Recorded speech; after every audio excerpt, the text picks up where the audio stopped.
Bienvenue sur le podcast Graines d'étoiles qui donne la parole à des personnes qui sont acteurs et actrices de leur vie. Je suis Sarah et j'anime ce podcast avec beaucoup de joie pour créer un monde où tout le monde est plus conscient de sa nature. Si vous êtes sur un chemin de développement spirituel ou personnel, si vous vous sentez seul sur ce chemin ou si vous avez des questions, vous êtes au bon endroit. Le podcast vise à révéler la graine d'étoile qui sommeille en chacun d'entre nous. Je vous souhaite une très belle écoute. Bonjour à tous, je suis ravie de vous retrouver dans ce nouvel épisode que je vais enregistrer en solo. Ça fait quelques semaines que je repousse cet enregistrement parce que je pense que c'est plus facile pour moi de mettre en avant d'autres personnes que de parler de moi. Et puis aussi tout simplement parce que j'avais envie de parler d'un sujet que en fait j'intègre, que j'ai commencé à intégrer ces dernières semaines et j'avais besoin de temps peut-être aussi pour pouvoir vous le partager depuis un espace qui a intégré, compris. Et j'avais envie de parler du présent, du quotidien. De qu'est-ce qu'on fait après, une fois qu'on a touché des espaces d'ouverture de conscience, de qu'est-ce qu'on fait une fois qu'on est conscient qu'on est un être spirituel, une fois qu'on est sur un cheminement spirituel, qu'est-ce qu'on fait concrètement au quotidien. Cette question, c'est quelque chose qui m'avait amené à créer Graines d'étoiles, pour répondre entre autres à cette question, pour montrer aussi que la spiritualité, c'est quelque chose qui s'ancre complètement dans le quotidien, sinon c'est complètement quelque chose de déconnecté du réel, en tout cas c'est mon prisme. Et puis il y a Clara, que vous avez entendu dans le précédent épisode de Graines d'étoiles, qui m'a formulé une question qui m'a beaucoup aidé à préparer cet épisode et à finalement trouver le lien entre tous les sujets dont je voulais vous parler dans cet épisode. Sa question c'était, finalement, c'est comment intégrer la vie quotidienne dans la spiritualité, plutôt que comment intégrer la spiritualité dans la vie quotidienne. Et donc j'avais envie de vous partager un peu de mon expérience sur ce sujet du coup qui m'habite depuis quelques temps, parce qu'on me pose beaucoup de questions sur la spiritualité forcément, mais aussi à travers les accompagnements, les retraites que je mène. Souvent je vois des questions qui émergent de plein de personnes et du coup cet épisode est une partie de la réponse que je souhaite apporter quand on me pose cette question. Donc j'avais envie de parler avec vous à la fois de l'instant présent bien sûr, mais aussi des espaces d'ouverture de conscience et de la canalisation, du mental, des personnages. Et puis je pense que je finirai par le coming out spirituel et aussi le fait d'apprendre à tomber et à se relever qui me semble être une notion hyper importante. Donc c'est parti pour un épisode qui j'espère vous parlera et vous apportera, si ce n'est des réponses, au moins de vous poser les bonnes questions et quelques éclairages aussi. J'anime des groupes depuis quelques mois et on me demande très souvent, à la suite des expériences que je peux proposer, comment on fait en fait au quotidien après une forte expérience d'ouverture de conscience. Qu'est-ce qu'on fait en fait après, une fois qu'on a ouvert la porte, qu'on a commencé le chemin d'un cheminement spirituel. En tout cas, j'aime pas trop le terme de chemin parce que ça emmène quelque part et ça signifie qu'on n'est pas arrivé alors que finalement tout est là. Donc encore une fois, je vous répète peut-être, mais j'ai pas de réponse ni de recette toute prête. Je pense que ça dépend de chacun. Comment faire de la vie quotidienne un acte spirituel. Chacun doit trouver ses propres clés. Par contre, je peux vous donner quelques éléments de réponse, ou en tout cas les bonnes questions à vous poser pour avancer un peu plus sur votre cheminement. Il me paraît complètement utile de rappeler que la spiritualité ne se limite pas à des retraites, des ateliers chamaniques, des breathwork, etc. Malgré tout ce qu'on peut voir sur les réseaux sociaux, la spiritualité, elle se limite pas non plus à avoir le niveau de conscience ou le taux vibratoire le plus élevé possible. En fait, depuis un certain point de vue, il n'y a même pas de question de niveau.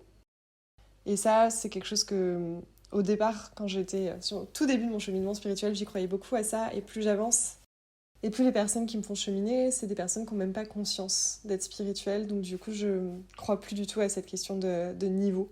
Ça nous fait tout de suite rentrer dans l'ego de toute façon quand on estime qu'on est à un meilleur niveau, à un moins bon niveau. C'est en tout cas un prisme qui me parle beaucoup moins aujourd'hui qu'à une époque. Pour moi, la spiritualité, au-delà d'une question de taux vibratoire, c'est surtout la question du quotidien qui permet de l'avoir émergé. Parce que finalement, c'est en étant vraiment, en faisant de notre quotidien un acte spirituel qu'on peut vraiment l'incarner dans tous ses aspects, qu'on peut revenir au quotidien, à l'instant présent. Et parfois, ça signifie aussi accepter de ne pas forcément être dans une démarche spirituelle dans notre quotidien. Le premier sujet sur lequel que j'avais envie d'explorer avec vous, pour vous, c'était les expériences d'ouverture de conscience. On n'a pas tous à passer par ce genre d'expérience, mais c'est assez courant, en tout cas dans ces milieux spirituels, qu'on passe par des expériences, des stages, des trans, des états modifiés de conscience. Ce que j'appelle en tout cas expériences d'ouverture de conscience, c'est des expériences qui font rentrer dans des états modifiés de conscience.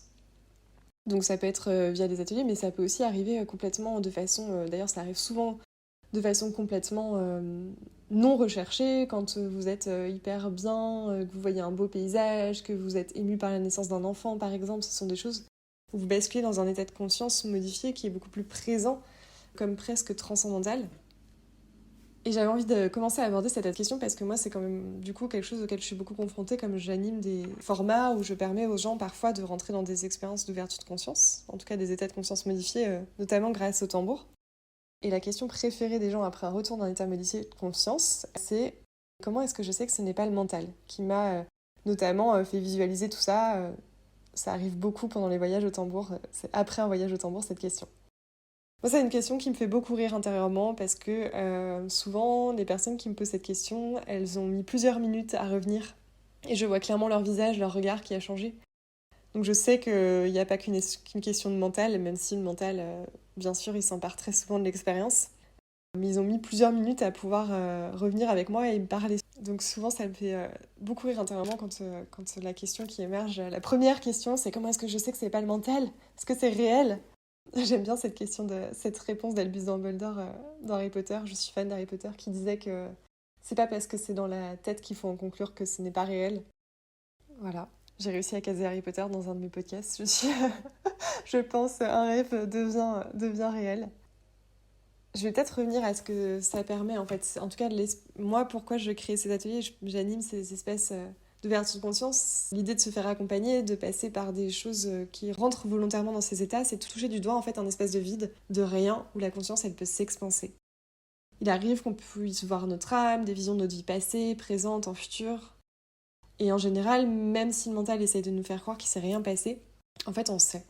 Intérieurement, il y a quelque chose en nous qui sait. On a ouvert cette porte et il est très, très difficile de la refermer. Alors, peu importe finalement le nombre de fois où on se demande si c'est le mental qui a créé toutes ces visions, ou peu importe en fait, même si c'est lui.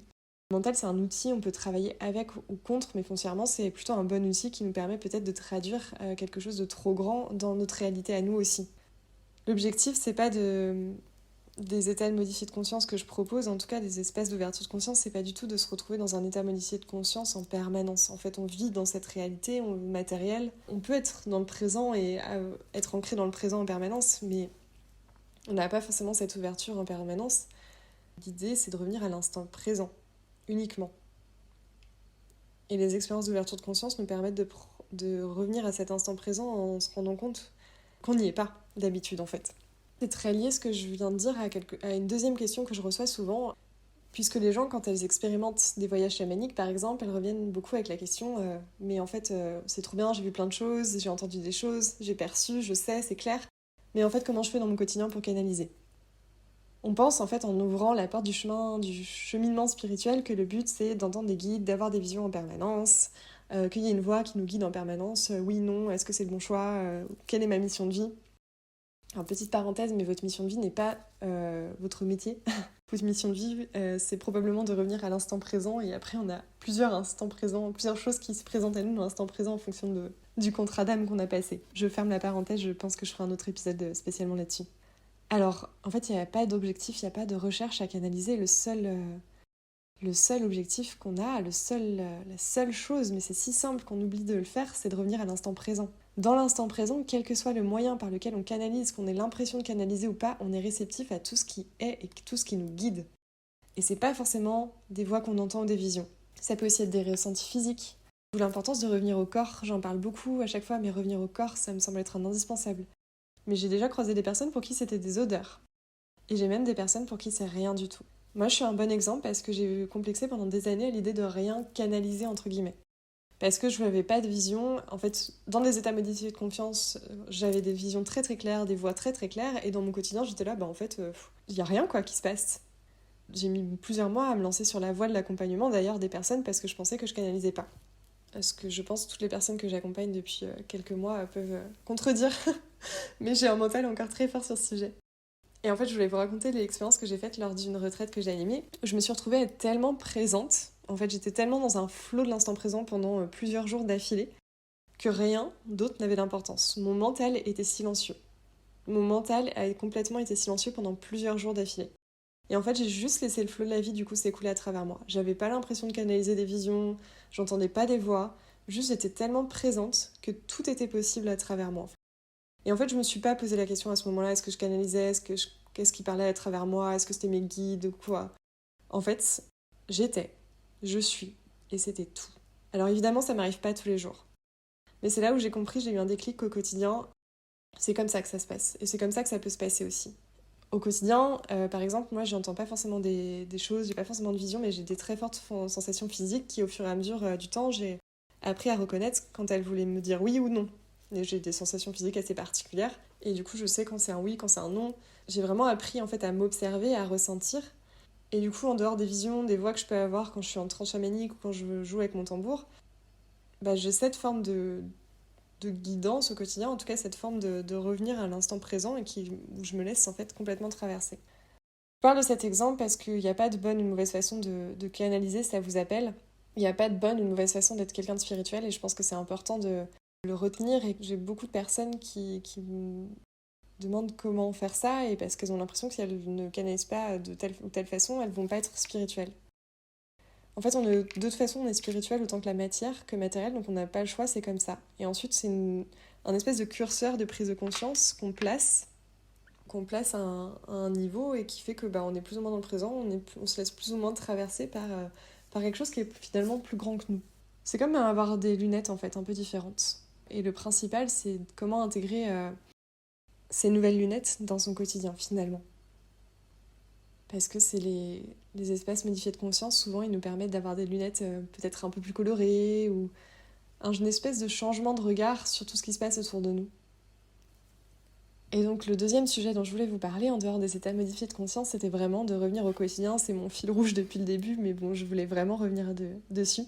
Parce que y a aussi quelque chose qui me frappe depuis que j'évolue dans ces milieux-là, c'est qu'on a l'impression aussi que pour correspondre à la case spirituelle, il faut forcément courir après les soins, les expériences d'état modifiés de conscience.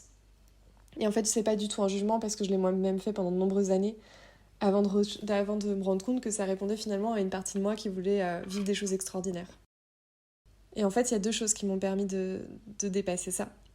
Je me suis rendu compte au bout de quelques années et surtout à l'occasion d'une retraite que j'avais faite où donc du coup je vivais des choses extraordinaires qu'en fait ça m'apportait moins que mon quotidien en termes de prise de conscience et d'évolution personnelle. Et donc finalement je me suis rendu compte aussi pendant cette retraite qui était très forte de plusieurs jours en plus que peu importe ce que l'on vit dans ces espaces modifiés de conscience, c'est le quotidien qui nous plongera toujours dans nos blessures, nos ombres, mais aussi en fait la joie, la lumière, puisque ça fait aussi partie de notre vie d'être humain. Et donc finalement, à quoi ça sert de connaître votre animal totem, de connaître votre enfant intérieur si ça modifie pas votre regard sur votre quotidien, si ça modifie pas vos lunettes que vous avez sur le quotidien et que ça modifie pas non plus vos relations aux autres et à votre environnement. Et du coup, en fait, suite à cette prise de conscience, j'ai fait une cure détox de soins, d'accompagnement, etc. pendant quelques mois pour être sûre de ne pas en être dépendante, en fait. Parce que c'est pas un problème de se faire accompagner, c'est pas un problème de faire des choses comme ça. Je continue à le faire aujourd'hui parce que je pense que c'est indispensable pour prendre du recul parfois. Et puis, moi, personnellement, ça me fait gagner beaucoup de temps. Mais aujourd'hui, j'estime ne plus en être dépendante. Je vois l'accompagnement, le soin comme quelque chose qui m'aide à aller plus loin ou pour aller voir quelque chose où je sais que seule, c'est plus compliqué d'être honnête avec soi.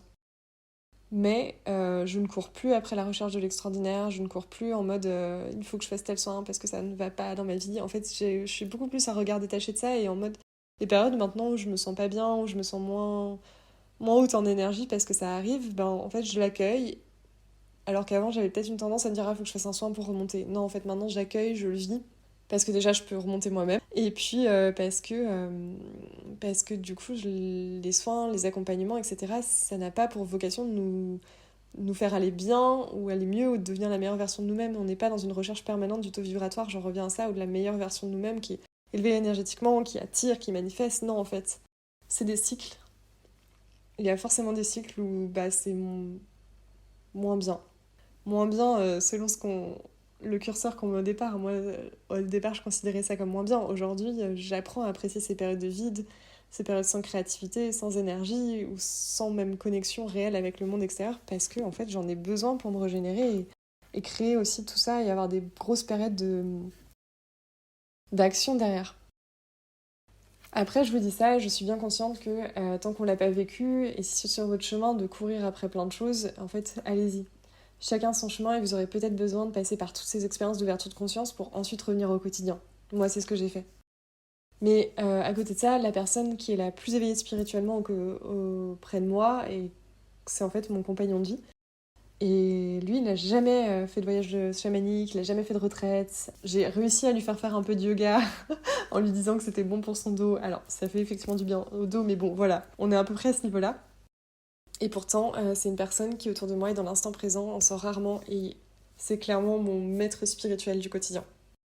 Et pourtant, il fait pas toutes ces expériences-là. Il est dans le quotidien, dans l'instant présent, et c'est tout. Donc c'est pour ça que ça me semble important de parler de cette recherche de l'extraordinaire, cette recherche de la perfection spirituelle qui est un peu amplifiée par les réseaux sociaux et qui me dérange de plus en plus, même si je sais pas, peut-être que j'y participe en proposant aussi des formats comme ça, mais j'espère le faire depuis un espace qui autorise les gens en tout cas à faire autrement.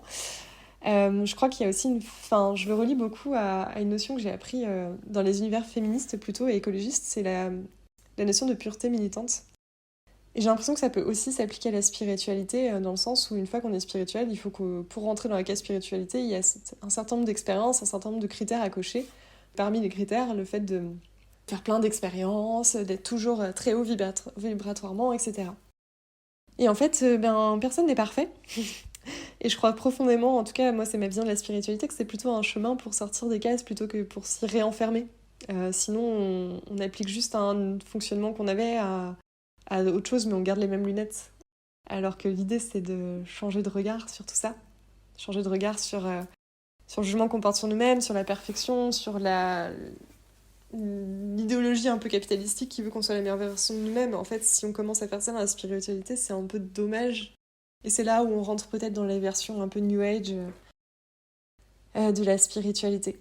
Donc finalement, je pense que ça nécessite de toujours appliquer son discernement, son esprit critique, et même dans ce que je suis en train de dire, hein, d'ailleurs, qu'il n'y a pas de bonne ou mauvaise façon, et c'est aussi ok de rentrer dans ça aussi. Moi, je suis tombée dans la spiritualité New Age, je suis tombée dans la recherche de l'extraordinaire, et c'est ok.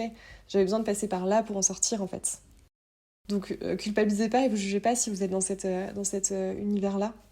Moi, avec un peu de recul de quelques années, c'est ce que je souhaite vous partager aujourd'hui, parce que ça me semble important d'entendre. Peut-être que ça vous fera gagner un peu de temps et de prise de conscience sur des choses que j'ai moi-même expérimentées. Et du coup, en parlant de spiritualité New Age, je crois qu'il y a également un sujet. Il y a un autre point que je voulais évoquer avec vous, c'était le coming out spirituel, ce que j'ai décidé d'appeler le coming out spirituel. Parce que la spiritualité New Age, il y a beaucoup de monde qui la dénonce, à tort ou à raison. Mais il y en a peu qui arrivent à en sortir. Et y compris moi, attention, je suis pas en train de dire que je suis supérieure et que j'ai réussi à tout comprendre. Cette spiritualité, c'est un peu ce que je vous disais, c'est un peu la version capitalistique qui nous demande d'être la meilleure version de nous-mêmes et surtout en consommant le plus possible, évidemment. C'est le fait non seulement de courir après les expériences, mais aussi d'avoir le parfait kit de la personne spirituelle, donc avoir tant de pierres, tant de tarots, plein de choses, commencer à parler de l'astrologie à toutes ces phrases. J'adore les personnes qui commencent une conversation en me disant quels sont leur thème astrologique, où est leur maison, leur signe, etc. Et ça me fait rire parce que, bon, c'est encore une petite parenthèse, mais tout le monde pense que je suis hyper calée en astrologie parce que ma sœur, avec qui je travaille beaucoup, Sainte Vert Soleil, est astrologue. Et en fait, mon cerveau refuse d'entendre les notions d'astrologie. Donc du coup, ça me fait toujours rire quand les personnes me parlent de ça alors que je suis incapable de comprendre ce qu'elles me disent avec ce langage-là. Bref, je ferme la parenthèse, mais je voulais vous dire que j'ai été terrorisée en fait pendant plusieurs années à l'idée d'affirmer et d'afficher ma spiritualité, en tout cas mon cheminement spirituel en public et d'être assimilée au courant New Age en fait. J'avais peur qu'on me dise, j'avais peur de tomber dans ces travers-là, j'avais peur qu'on me dise ouais mais tu fais de la spiritualité, t'es spirituel, mais en fait tu gagnes ta vie, c'est New Age, ça n'a pas de sens, c'est pour devenir la version de vous-même. Et alors, vous savez quoi? Ça m'est effectivement arrivé. En fait, je n'en suis pas morte, je m'en porte bien. Et encore une fois, je pense que j'avais besoin de passer par là pour essayer en tout cas de porter une spiritualité un petit peu différente peut-être. Je déconstruis un peu plus chaque jour ce système dans lequel je suis née et auquel la spiritualité moderne se rattache bien souvent. D'ailleurs, aujourd'hui, je préfère finalement parler de conscience. Je parle de plus en plus de conscience car quand on parle de spiritualité, j'ai l'impression qu'il y a le kit du bon élève spirituel qui va tout de suite avec. Et du coup, j'ai l'impression qu'il y a forcément des oracles, les pierres, l'encens, la méditation, et puis des expériences transcendantales fortes. Et c'est complètement ok de passer par là, encore une fois. Mais c'est aussi complètement ok d'en sortir. Car en fait, pour moi, la conscience, c'est un chemin d'observation de soi. C'est un chemin d'observation de soi, c'est un chemin qui nous amène à passer d'un ego qui réagit à une âme qui agit. Et en fait, moi, comme j'ai été beaucoup dans les mécanismes de bon élève, ça me convient plus aujourd'hui Enfin, ça me convient pas, je suis vite tombée dans ce piège-là au niveau de la spiritualité, mais c'est quelque chose que j'ai vite déconstruit parce que je savais que c'était un des personnages que j'ai incarné le plus, en fait. Donc passer d'un ego qui réagit à une âme qui agit, c'est aussi ce qui permet parfois en fait, de sortir du mécanisme du manque qui nous pousse finalement à surconsommer le kit du bon élève spirituel.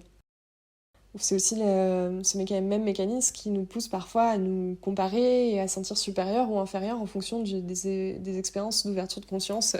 Donc encore spoiler alerte, mais aucun bracelet en pierre ni aucune carte d'oracle ne vous fera devenir médium ou ne vous protégera en tant que tel. Si vous émettez l'intention par contre, et si vous restez présent dans cette intention et dans votre quotidien, alors je crois fermement que l'intention qu'on pose vis-à-vis d'une pierre, d'une carte, ou quelque chose comme ça, est réelle en fait. Mais ça part de vous, de votre présence, et donc du coup de votre ancrage dans le quotidien. C'est pas l'objet en tant que tel. Si des objets, des pratiques vous permettent un temps de revenir vous ancrer dans le quotidien et vous rappeler la dimension plus grande de vous-même, pour moi c'est ça le principal. Et c'est pour ça que c'est intéressant d'utiliser une partie du kit du bon élève spirituel, mais c'est pas obligatoire. Et pour moi, c'est un rappel à revenir au quotidien, c'est pas un espèce de décorum qu'on peut se faire pour se donner une bonne image. C'est toujours le même principe, en fait, le principe c'est de ne pas devenir dépendant ni d'un outil, ni d'une image, ni d'un personnage, et de surtout pas s'y identifier. Les personnages, c'est le dernier point sur lequel je voulais développer un peu, parce que c'est quelque chose qui me semble primordial. C'est quelque chose que j'ai appris beaucoup avec Charlotte Hoffman, et je vous conseille sa chaîne YouTube pour aller plus loin. Je vous mettrai dans les liens notamment une vidéo où elle en parle et elle les décrit très très bien, bien mieux que moi. Mais donc du coup, pour moi, il y a une grosse notion d'observation de soi qui intervient pour ancrer vraiment, habiter le quotidien finalement, et être complètement autonome en fait, parce que c'est ça le but d'un chemin spirituel, c'est d'être autonome, c'est pas d'être accompagné ou d'être dépendant de quelqu'un ou de quelque chose pour être dans ce cheminement spirituel. Donc observer, c'est indispensable. Adopter une posture d'observateur, c'est indispensable. C'est observer à chaque instant qu'est-ce qui parle en nous. Quel personnage parle au sein de nous. Il y a Yogananda dans l'autobiographie de la vie d'un yogi qui en parle très bien. Il utilise la métaphore du cinéma en fait. On peut imaginer qu'on est dans une salle de cinéma, qu'il y a un film qui se déroule à l'écran, qui est notre vie en fait. Qui est notre vie, donc avec des scènes d'action, des scènes d'émotion, des scènes d'amour, etc. Et en fait, souvent on a l'impression d'être dans la scène, d'être le personnage qui joue la scène, qui est complètement amoureux ou complètement dans la colère vis-à-vis de ses parents, des choses comme ça. Alors qu'en fait, il faudrait être dans la salle et peut-être même être le projecteur qui projette le film sur l'écran. Donc je vous invite à peut-être lire l'autobiographie de la vie d'un yogi qui est assez complet sur ça. Et donc l'idée, c'est de passer de l'identification à la scène complète à la regarder depuis la salle de cinéma, à regarder l'écran depuis la salle de cinéma.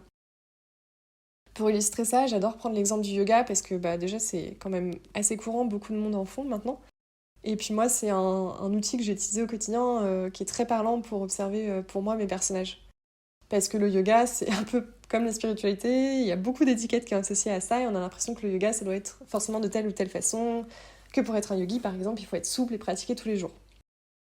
Et donc moi le yoga c'est quelque chose où j'ai beaucoup expérimenté plein de choses, ça fait plus de quasiment 8 ans que je pratique. Je suis un bon exemple de personne qui ne va pas du tout dans l'étiquette yoga puisque même si j'enseigne, je ne pratique pas tous les jours et je ne suis pas souple. Mais pendant des années, ça m'a permis d'observer que j'avais un personnage toujours de la bonne élève. On y revient, ce personnage qui voulait absolument bien faire. Pendant des années, j'ai pratiqué tous les matins une demi-heure parce que c'était comme ça qu'il fallait être un yogi. Et puis c'était comme ça qu'il fallait faire telle posture, donc il fallait que je m'entraîne pour réussir cette posture.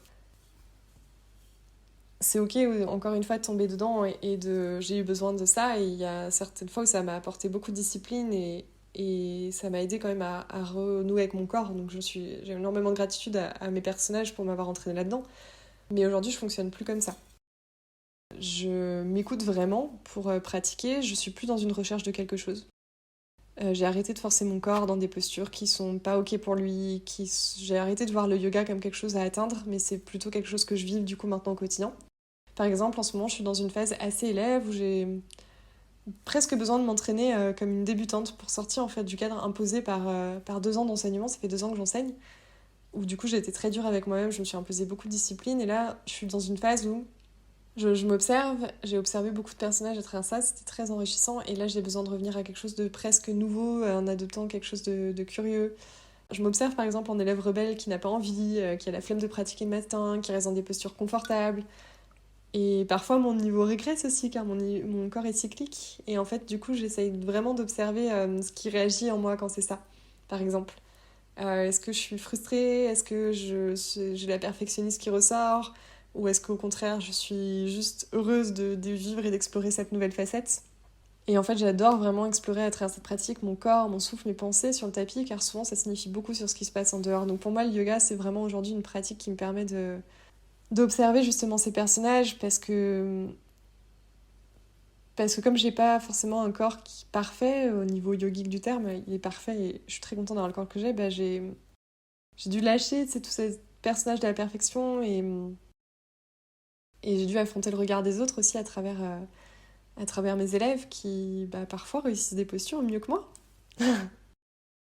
Et quand t'as des élèves devant toi qui réussissent mieux que toi, qui sont une quinzaine et qui sont bien plus en forme parce qu'ils n'ont pas pratiqué 10 heures de cours déjà cette semaine, ça demande de lâcher pas mal de choses sur la posture de maître, d'enseignant, mais c'est hyper riche pour moi d'avoir appris cette leçon d'humilité et en même temps de réussir à être moi-même.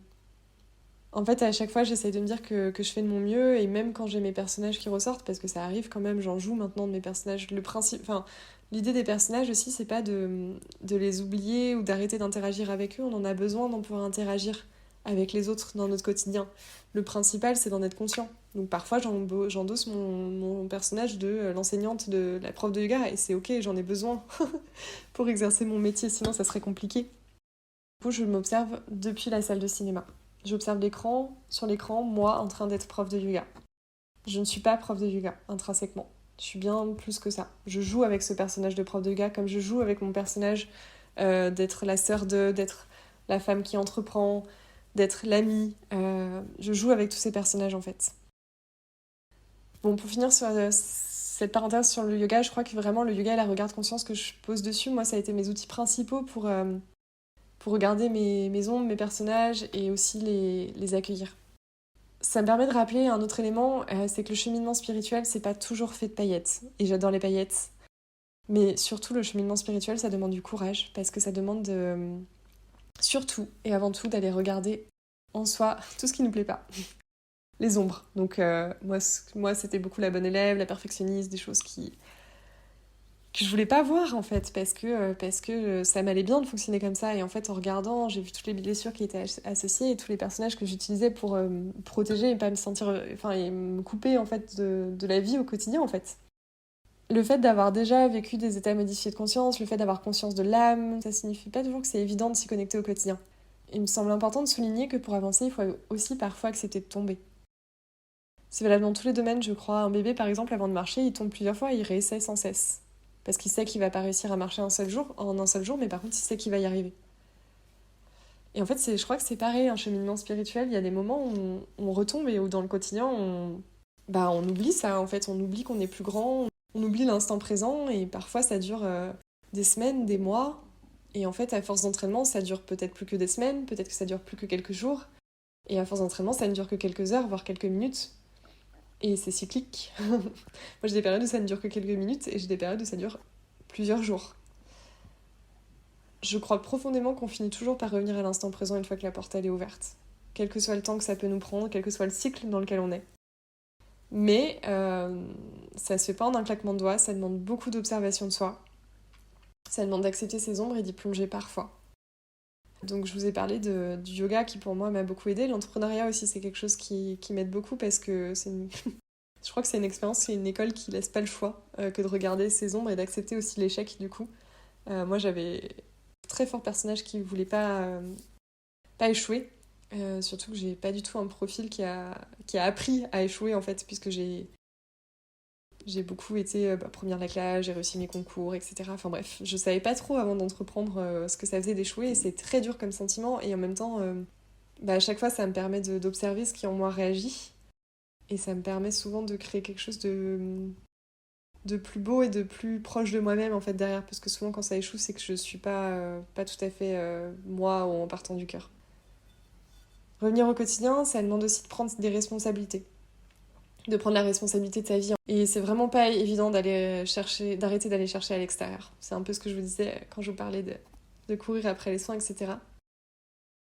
C'est pas évident parce qu'on est habitué à regarder vers l'extérieur, on a l'impression que c'est l'extérieur qui va nous apporter la solution.